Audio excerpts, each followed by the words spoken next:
Hey guys, I'm back for another on the fly quick review of the ROC 225RE frame.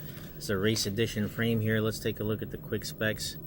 We have 2mm side plates and 6mm bottom arms there. They're individual arms. You can see in the picture. I showed you guys this in the grocery drop number 10.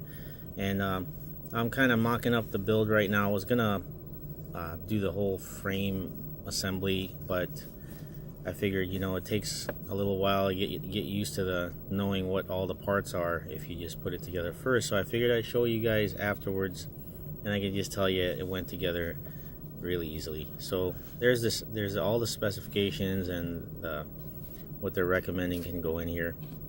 And you guys know I really like the 6S build, so I'm gonna go 6S with this here.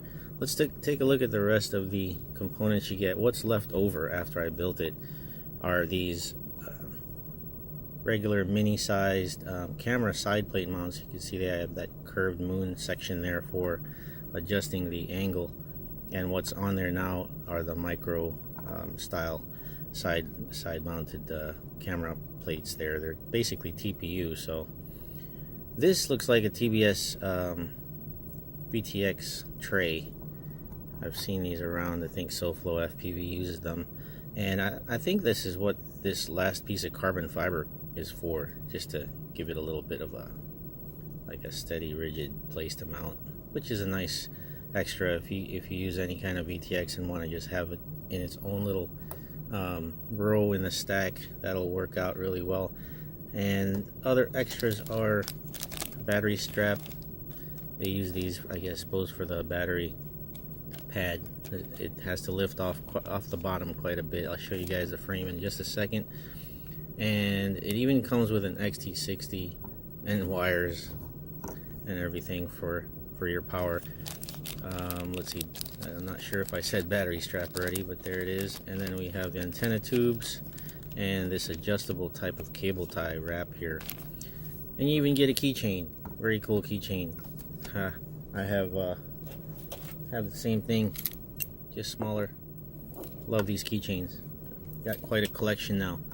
And then you get stickers, 3 different kinds of stickers. You guys saw this before on my ROC 218 build, but very nice stickers to go along with it. So let me just move some of this out of the way. And I'm assembling it, guys, and bam, I'm done. Look at that. Woo! Anyway, just messing around. I just wanted to put it all together, see how it all fit together. This, just right off the bat, this Session 5 mount is not included in the kit. I think the ROC frame is around 65. Don't quote me, guys, somewhere around 60 to 70, give or take $5. I'm not sure. Now, I did purchase this myself. I did not get it free for review, so this is totally unbiased, just my overall initial impressions of the frame. And I did see this frame, Eamon FPV had this a long time ago already. A few months back I saw it already built, and I didn't get to see it fly, but I fell in love with it then, and I wanted to build one myself. I just got around to doing it now.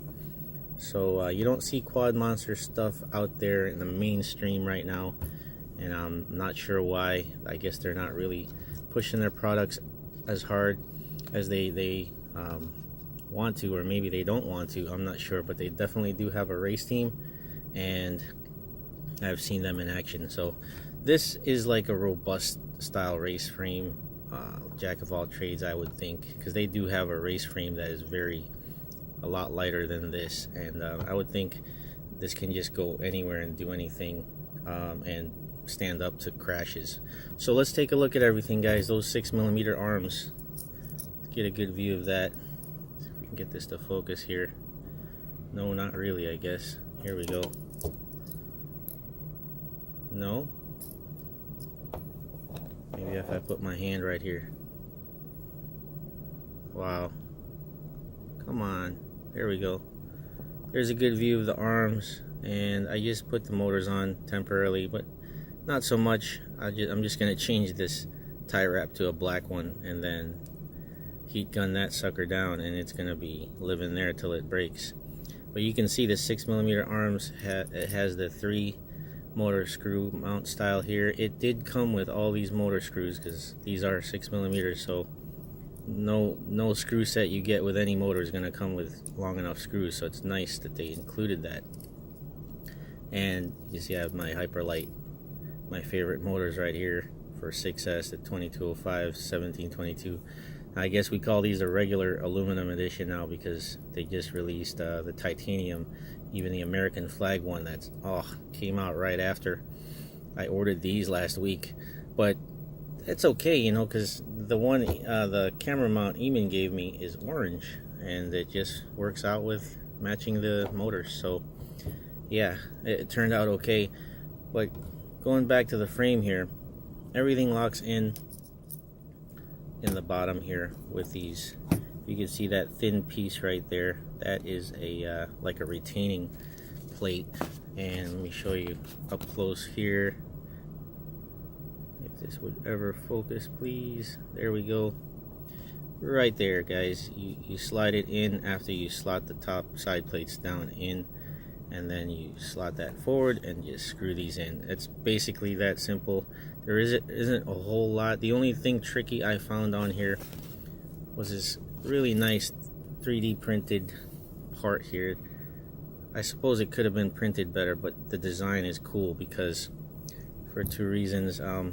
It screws in, let me move this wire out of the way, right back there to this screw in the bottom right there.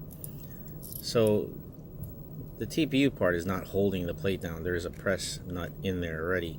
So once you tighten that down, there is a it looks like a steel. I felt like steel, that nut right there that retains this TPU piece, which is your antenna mount, SMA mount right there for your antenna, for a VTX antenna. And also this cool little VTX slot here. I'm sorry, the XT60 slot. Check this out.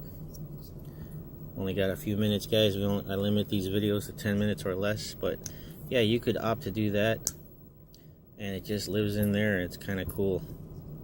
Probably secure it with some double-sided tape or maybe some hot glue or something to make sure it doesn't push in on your stack. But yeah, that's a pretty cool design. And the thing is, I can't use that because here we have the Magnum Mini Emax stack. I got another one here.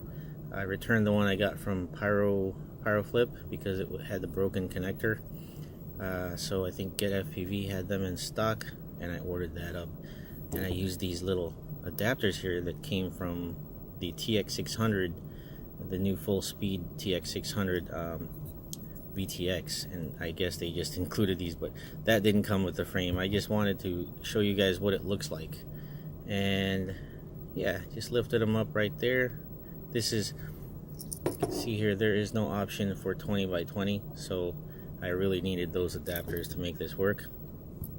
And there, what else can I show you here? This is the same kind of camera mount as the ROC Ultralight 218. They're just thicker to accommodate a 19mm micro cam. That's it, guys. It's very strong. It does have some torsion style twist here, so of course that's going to happen when you only have 2mm down here for the bottom plate.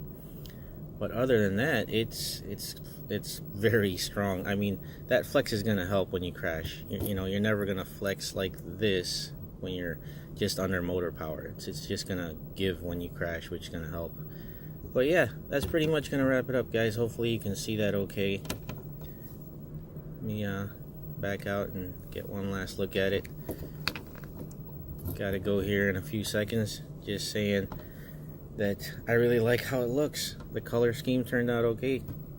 And if you want to check this out, go to quadmonsters.com and show them some support. Local Florida company here that designs these great frames. So definitely gonna build this out as soon as I can. And I want to thank you guys for joining me for this quick video, and I always appreciate your time. So you guys remember, be safe and keep on flying. Take care.